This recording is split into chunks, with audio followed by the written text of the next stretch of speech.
by reading In Love at Ease. This is a book about a lovely spiritual figure known as Pramukh Swami, who was in love and at ease with everything. And a big source of that for him was his personal, spiritual, and religious practice. He was a big devotee of Hare Krishna Maharaj, which is the name of his Ishta Devata, his personal form of the divine. He acknowledged many forms of the divine as being real. All of them, actually. But his personal favorite was Swami Narayan, and he carried around this little statue of Swami Narayan everywhere. He called the statue Hare Krishna Maharaj. He had so much love for God and Guru. Let's talk about that in the second chapter, third part of In Love. Good night, Hanaki. Once, when Swamishri was asked what his hobby was, he replied, "I like to sing bhajans, devotional songs, and chant the Swami Narayan mantra while turning the mala beads." These are mala beads.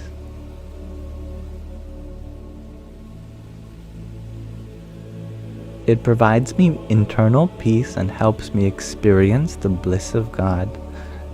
I also like to share that experience with others. Swamishri's pedagogy for these forms of bhakti, loving devotion, was demonstrative.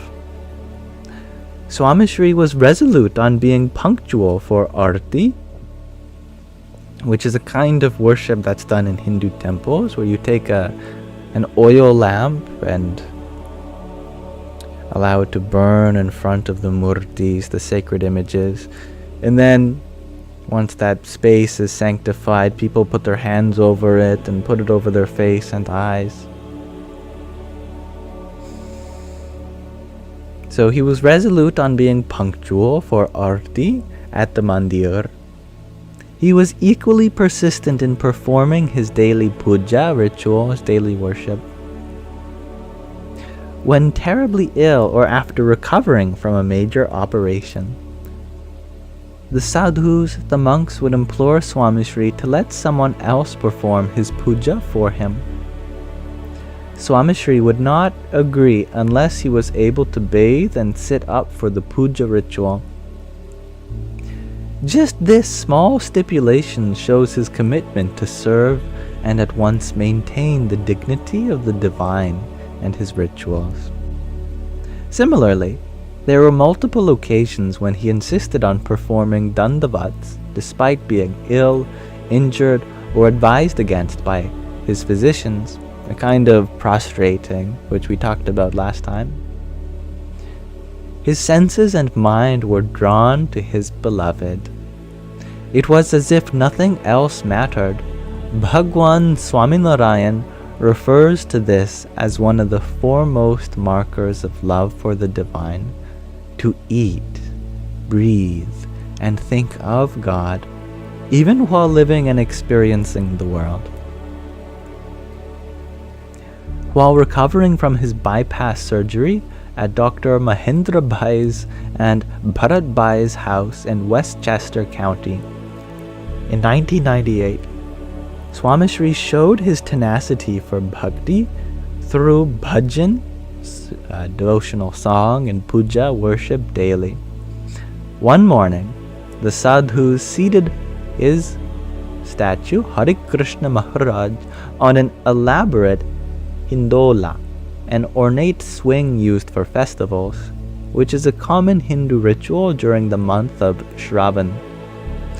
Swamishri came out while a young sadhu sang bhajan describing Bhagwan Swaminarayan sitting on a hindola in the town of Baddal almost 200 years ago.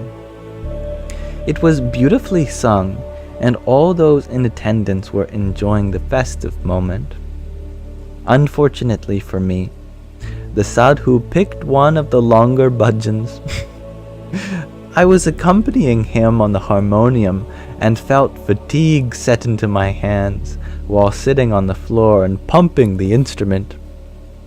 It's like a kind of accordion piano thing.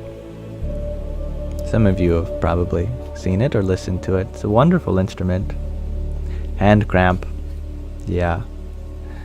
Standing in front of us was Swamishri, while the tabla, pair of Indian hand drums player, and I exchanged glances, hoping for the bhajan to end. Swamishri stood there the entire time, swaying his beloved without flinching. One of the attendants signaled Swamishri to sit down. It had been almost 10 minutes, and he was not used to standing for an extended amount of time since the operation. Swamishri respectfully declined. He wanted to finish offering his bhakti, his loving devotion. The attendant signaled to the sadhu, who was singing, to end the bhajan, but Swamishri motioned him to continue. He could bear the fatigue for the sake of his beloved.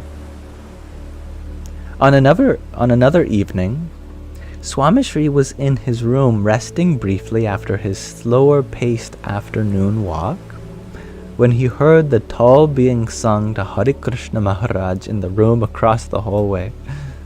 Swamishri asked to be taken there, of course. He slowly walked to the room and stood at the room's entrance. I was bringing warm food for the offering to Hare Krishna Maharaj. He looked at me and said, "It is good that you are serving him, but do you sit in the tal and arti rituals every morning and evening? You sing so well, but do you sing for him, or just when I am around?" I was silent. I knew that he would not like my answer. He asked again. I finally responded, "Swamishri, it is difficult. I am so busy with all my other tasks." Swamishri looked at me sternly. "This is the only task that matters. Bhajan, bhakti, arti, tal, God's darshan. What can be more important? Without it..." He took a pause, almost wondering if he should be so direct. He decided to be as explicit as possible. "Without it, there is no moksha, liberation. There is no akshardham, abiding in the abode of God. All those other tasks become work. With it, they are bhakti and seva, loving devotion and selfless service." I sat down in front of Hare Krishna Maharaj and asked the sadhu who was singing if I could sing at all. Swamishri approved and then gently walked toward his room. Almost 10 years later, Swamishri was in Houston, Texas. I was singing a tal in front of Hare Krishna Maharaj one evening. Swamishri stopped by the room I was in for darshan on his way back from the sabha, a kind of sangha, assembly, spiritual gathering, like this one, but definitely not as holy. He smiled at me. Sorry, this one isn't as holy. The one he's in, very holy. He smiled at me and said, "Excellent, you remembered. Make sure you sing to him every day. Bhajan and bhakti make the heart feel light." Those words remind me to sing to the beloved every day. On the darkest of days, Swamishri's advice to sing and speak to the divine has helped me overcome anxiety, despair, and difficulty. And in my own life, I can attest to this as well. Oh, it's a miracle. And I am not one to believe in miracles. But at some point in life, you have nowhere else to turn to, but whatever energy of the universe will listen to you. Listen to you sing, pray, whatever. In love, one trusts and submits. Bhagwan Swami Narayan states in the Vachanamrut, which is something we are also reading here, that not only does a true lover appreciate their beloved's desires and wishes, but one trusts the beloved. One believes that my beloved will never do anything that would harm me or set me back. My beloved is always thinking in my interest, even if I do not see it now.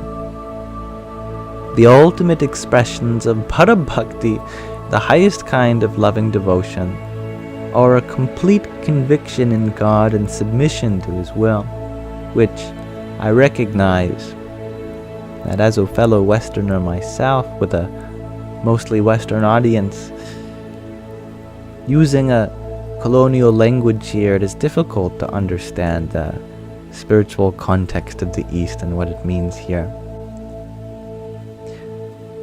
I concede Swamishri believed that God was the all-doer and that submitting to His will was the greatest sign of bhakti, loving devotion.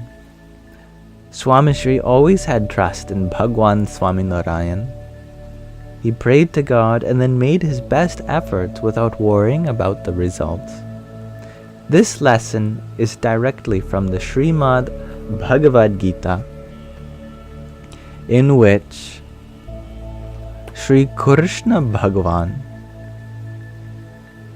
reminds Arjuna to do what is right, to do what is best, and not worry about the results. The fruit of the action should be left at the feet of the Divine. He will deliver once one puts in the effort and submits to His will. Swamishri exhibited this lesson of non-attached action.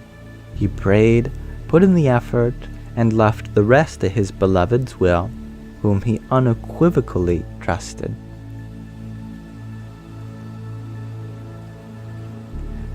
And we'll pause our reading of In Love at Ease there for now. Thank you for listening.